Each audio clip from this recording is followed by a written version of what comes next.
Like all of you, we were also super excited to see the sequel to Avatar, but to say that we've been disappointed would be an understatement. While James Cameron's Avatar: The Way of Water has had a box office haul of $1.51 billion worldwide, fans are now calling for the movie to be boycotted. In this video, we'll be talking about why everybody hates Avatar: The Way of Water. Let's get started. First up, we have the racism in it. Despite Cameron's reputation for being unable to do anything wrong, he has in fact done something painfully wrong. The filmmaker has been accused of being racist in the movie, and it's not the first time, except for Zoe Saldana, who is black and Latina and plays the fictitious Na'vi aliens who occupy the planet, and Cliff Curtis, who is Maori. The rest of the cast is primarily white. After watching the movie, some online users were outraged and tweeted their feelings. They dubbed it racist, pointing out that the majority of the Na'vi tribespeople are played by people of color, while the technologically savvy are played by white cast members. Coincidence much? Many said the film was painfully racist, and if people didn't see that, then they were clearly blind. It backed up their belief that Hollywood was indeed racist at its core.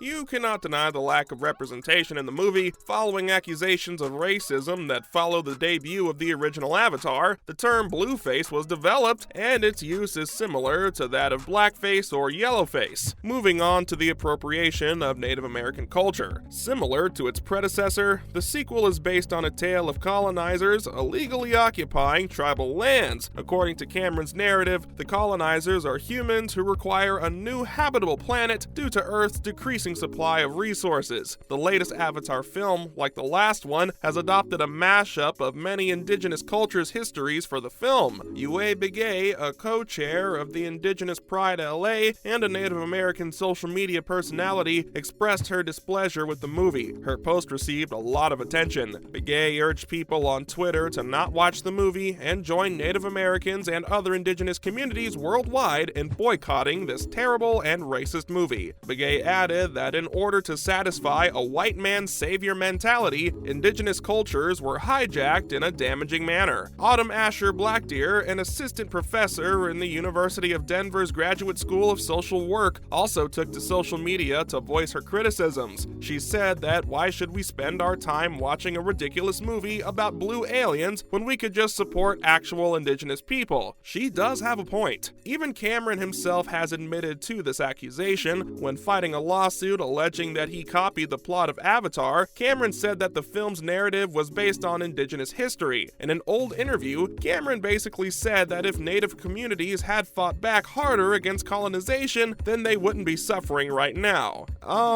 That's outrageous. These comments certainly didn't sit well with Native Americans, who were quick to cancel the director and vowed never to watch any movie of his. Following that, the dolphin incident. Some of the hate revolving around the movie came from its controversial premiere in Japan too. Director James Cameron and stars Zoe Saldana, Sam Worthington, and Sigourney Weaver attended the Tokyo event, which featured dolphins performing stunts in a pool to orchestral music. The director joked about the whole thing, saying that he's sure everyone asked for their permission to be in the show. That joke certainly didn't land well with animal activists, who were quick to call him out. They reacted to the show with varying degrees of heartbreak and rage because they didn't expect it from him. Some even vowed to completely boycott the movie. Because Cameron is a vegan and makes films with strong environmental messages, animal welfare activists claim they initially thought the mammals were produced digitally, but as they viewed it more, they realized that it was in fact very much real. The Titanic filmmaker responded back to all the backlash by saying that he had no idea he was attending such a show, and that he was left seething about the situation while on stage. Next up, it's so boring, long, and there's no plot. No movie in today's world should be this long.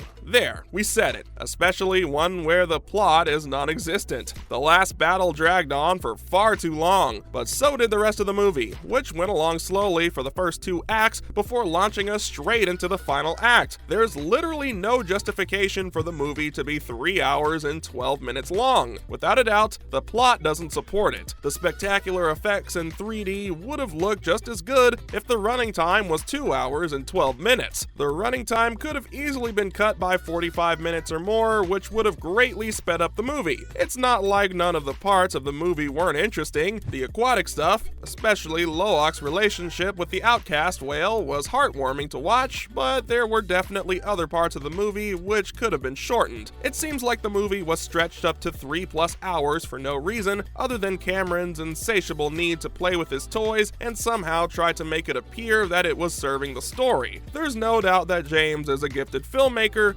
but he has a tendency of getting in his own way over and over again. If someone were to ask us what happens in the 3-hour-plus movie, well, our answer to that would be literally nothing, period. Nowadays, it's hard to find a movie that leaves us truly in awe at the end. Coming up, it failed to top the box office in Japan. It's without a doubt that the movie is breaking records left and right in every country, but it has failed to make its mark in one country, Japan. It's a release that apparently encountered a number of technical issues at screenings in the country. Variety reported that the movie came in second among earnings at the Japanese box office. The publication reported that the first Slam Dunk, based on the well-known basketball manga series Slam Dunk, earned $4.13 million in Japan, whereas Avatar: The Way of Water only made $3.6 million. The publication claims that the first Slam Dunk and the anime fantasy film Suzume beat the sequel in terms of ticket sales too, and took home the top 2 rankings among audiences who attended the movie screenings in Japan. Up next, over-reliance on 3D. You simply can't deny that the first Avatar had the impact that it did, not only because of its story, but also because of the virtual world it showed us.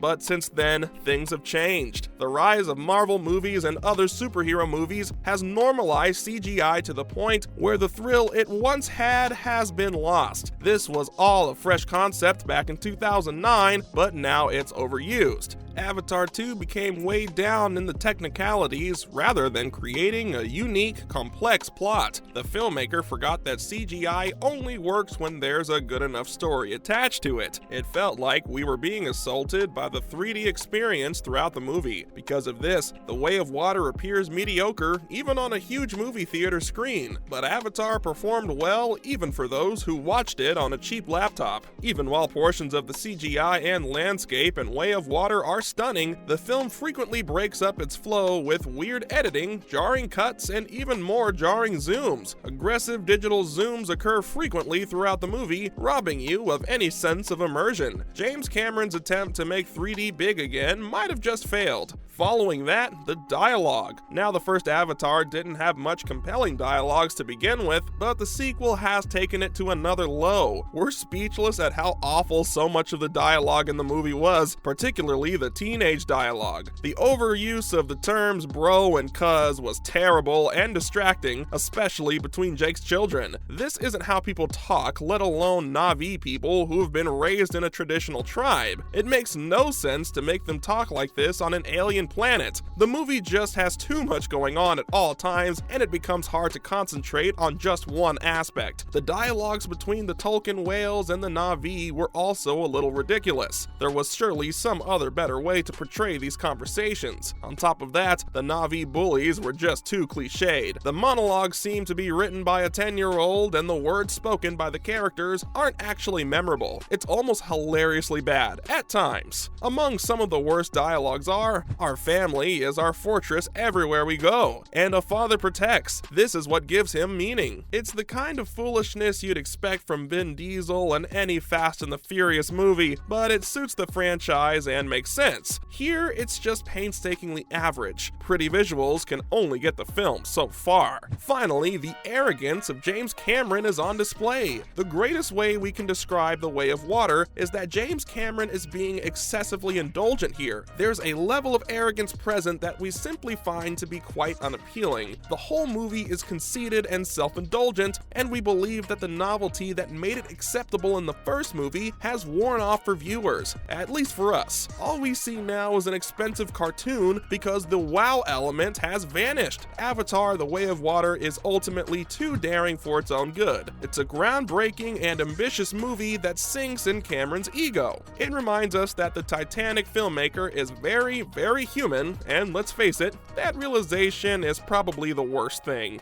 But that doesn't mean that this will have an impact on the King of Hollywood snatching up awards left and right. While many things might be wrong in the movie, you simply cannot deny the influence of the name James Cameron when it's attached to a film. On that note, that's a wrap for this video. Thanks for watching. So what are your thoughts on Avatar: The Way of Water? Let us know in the comments below. As always, remember to like and subscribe if you want to see more content like this. We'll see you in the next one.